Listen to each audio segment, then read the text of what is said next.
Hey, I'm Chris from Make Everything. We are here on my property in upstate New York in my new to me Jayco 30-foot camper.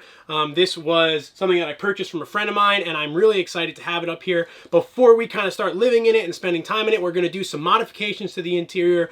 We're going to do some painting, remove some furniture that we don't need, and kind of change things around to make it a little more accommodating for our needs. So stick around and let's get started.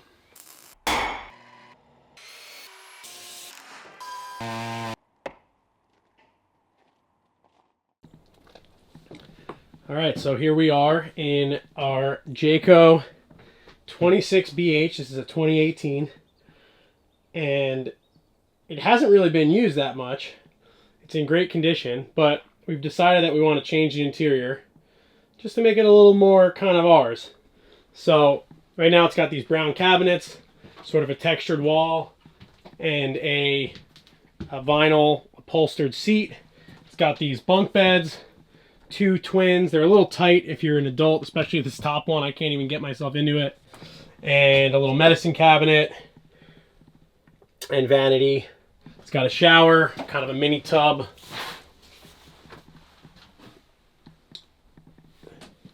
It's got a sleeper sofa and then a master kind of bedroom with a queen size bed. So our thought is mirroring on another blog that we found online, where they took out this sleeper sofa, took down that knee wall, and made this whole area a lot more open with a little seat there. And you still have to incorporate that heat vent. But overall, since we don't really have any intention of sleeping the 8 people that this camper is able to sleep, we're going to take out the sleeper sofa, build a little cabinet, do some painting, some wallpaper, and refinishing. And in the end, I think it's going to look really great. So stay tuned.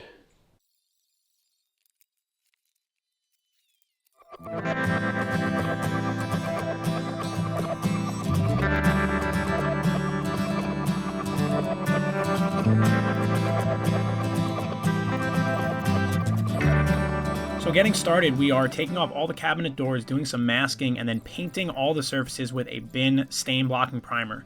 Did a bunch of research as to what the best primer would be, and after looking at the surfaces and doing some tests, we found this to be the best result. Now the big thing was just giving it ample time to dry before coating it with an actual coat of paint. Now you can see that I've got that black box on the counter. That's an Ecoflow Delta battery pack, and we're actually running the whole camper off of that because I don't have power at the property yet. And since it's a nice sunny day, we're able to actually get some solar power out of it as well, which is pretty cool. So while Angela's painting down there, I just got the solar panels up on the roof for the Ecoflow. Normally I would tilt them up using the case, but the sun's like right overhead. So I get really good coverage there. And I've got the wires running back down into the camper, charging the Delta Max while we're using power to run the camper. I've got the Ecoflow set up, so it's a little bit cloudy. I've got 150 watts coming in and 150 watts basically going out. And you can see now as the cloud rolls in, I can see it's getting darker. So I'm losing my input, but it's monitoring both of those. So when the sun comes back out, if I can keep these even, then my percentage probably won't even go down very much. So it's really nice to just be able to plug right in and use this while we work inside.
So we realized pretty quickly that we had to give the primer ample time to dry. The can said it needed 4 hours, but we found that it still wasn't really dry and it was still peeling. So we gave it a full 24 hours and came back the next day for the top coat. We're using a Behr Marquee paint that I got from Home Depot, and it's sort of an off-white color. It should go over the primer and the cabinets really well. Seeing that the cabinets were brown though, it did take more than 2 coats of paint to cover it, which I was a little surprised on. But that first coat is really important to get good coverage, and then you can sort of fill in the blanks from there.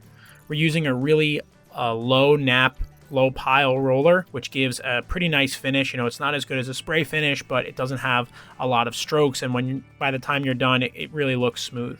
And once we started going over these areas, you could really start to see the difference. While Angela was doing some painting near the bathroom, I started disassembling that sleeper sofa, which is actually a pretty cool mechanism, so I think I'm going to keep it and maybe use it in a future project. And then I took down half of that knee wall, which really opened up the space. It looks so much better not having that there, and we have some plans to build a little banquette. You can see Angela painting the back of the dinette while we work our way out for the day. All right, so it's been a productive kind of day and a half up here. Taking down all the cabinets, priming, painting, and we are basically done with what we can get done in the camper. So we primed everything with that bin stain blocking primer, and one of the things we learned pretty quickly was you really have to let it dry. We let it dry overnight, came back the next day, and gave everything 2 coats of the Behr Marquee paint that we had. So we're going to wind up doing some wall covering, and I have to paint all of the cabinet fronts still. So the other thing is all of the valances for the shades are all connected, so I have to remake those in order to hang the shades back up. So I took all those, I took all the cabinet fronts back to the shop, and I also took measurements for this little banquette that we're going to build to replace that couch. We don't really need that sleeper couch, so we just figured it better to open up the room, and we had seen somebody else do it, and it made a huge difference as soon as we took it down. So I'm excited. So now we'll head to the shop and paint some cabinets. All right, now back at the shop, I took all the doors that we took down from the camper and I primed them with the bin cover stain right there. I let that dry for 24 hours, and then I went back and gave them a light sanding, and then I will be coating them with the same paint. Now, the cabinets inside the camper didn't get sanded after they got primed, but the real thing that you're going to see is these doors, and these are what's going to get the wear and tear. So I wanted to make sure that these got a really good coat of paint. This one had actually already been painted in the camper, so I'm going to blow these off, get all that dust off of there, and then I'm going to paint them up.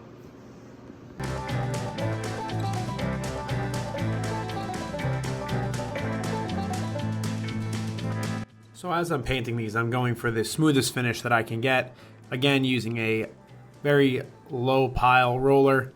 And once all that's done, we get back up to the camper and I can start reinstalling the doors.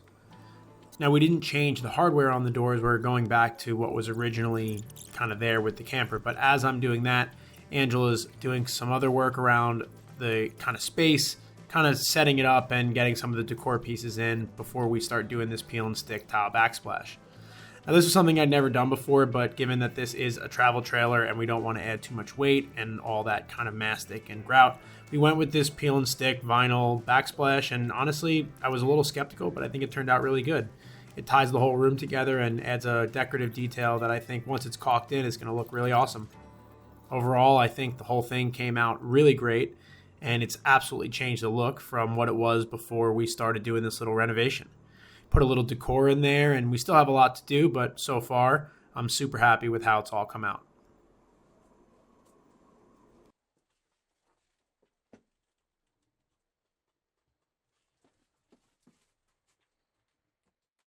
All right, that about does it for this video. So look at the transformation of this place. I mean, what it looked like before we started and what it looks like now. It's totally different. I really love how it looks. It's super bright and just looks amazing in here.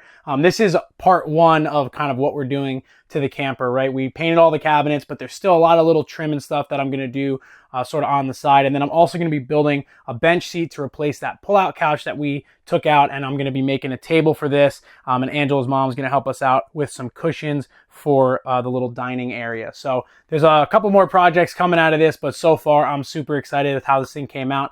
Next steps for the property are to get the power hooked up to the service. I was using the Ecoflow for the entire time that I was running the camper off this for a couple of days, and it worked out amazing. So check out the Ecoflow. There'll be some links down in the description. If you want to see more in this series, don't forget to subscribe to my channel. If you have any comments or questions, go check the links down below and leave me a comment. There was another person that Angela found online, a family that renovated their camper. It's actually the same model, and we were very much inspired by them. So I'm going to put a link to their blog post on what they did down below as well, so you should go check them out, send them some love from me. So if you want to see what I'm doing on a day-to-day basis, follow me right here at Make Everything Shop. We posted a bunch of stuff while we were working on this project, and while I'm upstate, kind of always messing around. There's always something fun going on. So if you want to see more, don't forget to subscribe, check out my Instagram, and I'll see you on the next one.